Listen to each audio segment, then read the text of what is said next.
और अब एक बड़ी खबर आपको बता दें, गाजा पट्टी में शनिवार को एक के बाद एक कई हमले किए गए हैं। रफा इलाके में कई हवाई हमले किए गए, जिसमें वहां बहुत बड़े नुकसान का दावा किया गया। इस हमले का वीडियो भी जारी किया गया है, जो खौफ से भर देने वाला है। वीडियो आपकी टीवी स्क्रीन पर इस वक्त हम आपको दिखा रहे हैं। जबरदस्त हमला और उसके बाद एक काला धुएं का गुबार उठता हुआ आसमान में हर किसी ने उस वक्त देख लिया। शनिवार की ये तस्वीर है। हमले में बहुत बड़े नुकसान का दावा किया गया है और उसके बाद गाजा पट्टी पर आप देखिए, इजराइल की तरफ से एक बार फिर से जबरदस्त हमला किया गया। रफा इलाका बताया जा रहा है जहां पर कई हमले किए गए। और इस बीच गाजा और मिस्र की सीमा पर एक बार फिर से हवाई हमलों से दहशत मच गई है। वहां रफा बॉर्डर पर मिस्र की तरफ से कुछ ट्रक गाजा की तरफ रवाना हो रहे थे और आरोप है कि इसी बीच इजराइल की तरफ से एयर स्ट्राइक कर दी गई। वहां से जो वीडियो सामने आया उसमें रफा बॉर्डर के पास धुएं का गुबार दिखाई दिया। आरोप लगाया गया कि जैसे ही मदद के तौर पर बांटने के लिए सामान से भरे ट्रक वहां पहुंचे, इजराइल ने उन पर हमला बोल दिया। गाजा और मिस्र के बीच मौजूद इस बॉर्डर को अमेरिका की अपील के बाद खोलने का फैसला लिया गया था, ताकि गाजा से निकलने वाले लोग मिस्र के रास्ते बाहर जा सके। हालांकि ये कोई पहला मौका नहीं है। इससे पहले भी इजराइल ने कई बार इस इलाके पर बम बरसाए, जिसकी वजह से मिस्र ने इस बॉर्डर को बंद कर दिया था। और गाजा पट्टी में जबरदस्त गोलीबारी के बीच इजराइल की सेना ने लेबनान के कट्टरपंथी संगठन हिजबुल्लाह के लड़ाकों से सीधा मोर्चा लेना शुरू कर दिया है, जिससे इजराइल और लेबनान के बॉर्डर पर ऐसा माहौल बन गया जैसे इजराइल और हिजबुल्लाह के बीच सीधी लड़ाई के हालात बन गए हो।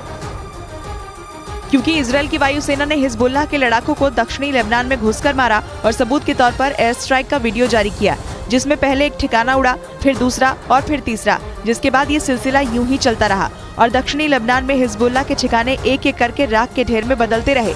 इजराइल की सेना ने दावा किया कि उसने लेबनान बॉर्डर पर जंग का बिगुल फूंक दिया। वहां से जो वीडियो सामने आया उसमें आसमान में एक नहीं, दो नहीं, बल्कि कई रॉकेट लेबनान में हिजबुल्लाह के ठिकानों को तबाह करते दिखे, जिसके बाद वहां की राहत बचाव टीम ने हमले में घायल हुए लोगों का रेस्क्यू कर उन्हें अस्पताल पहुंचाया। और इस जंग में अमेरिका और ईरान की मौजूदगी की वजह से इजराइल और हमास की जंग और ज्यादा भड़क सकती है। ऐसा इसीलिए क्योंकि इराक में ईरान के समर्थित चरमपंथी गुट ने अमेरिका को सीधे सीधे चेतावनी दे दी है। अमेरिकी सैनिकों को इराक खाली करने को कह दिया गया है। मतलब साफ है कि ईरान ने अमेरिका को इजराइल और हमास जंग से दूर रहने को कह दिया।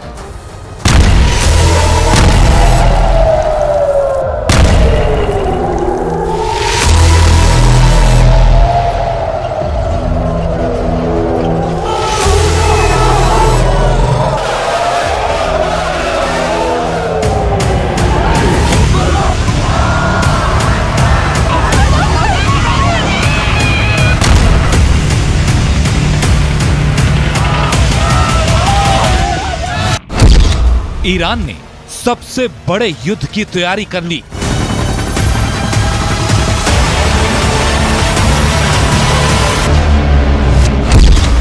ईरान ने अमेरिका को लास्ट वार्निंग दे दी।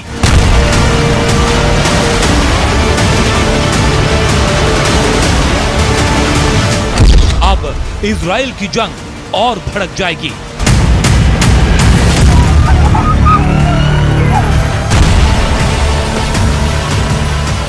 इजराइल और हमास जंग के बीच इराक और सीरिया में अमेरिकी सेना पर हमले बढ़ गए। ये दावा खुद अमेरिका के अधिकारियों ने किया। बताया गया कि इराक और सीरिया में अमेरिकी सैनिकों पर बार बार हमले हुए।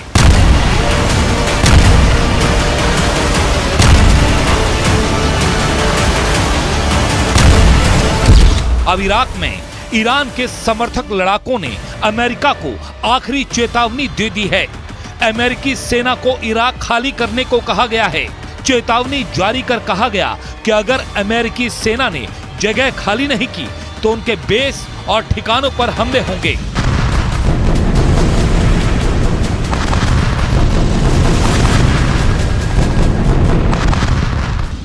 इस चेतावनी के इतर इराक में अमेरिकी सेना पहले ही ईरान समर्थित लड़ाकों के निशाने पर आ गई है। सीरिया में 18 अक्टूबर को अमेरिकी सैनिकों पर ड्रोन से हमला हुआ।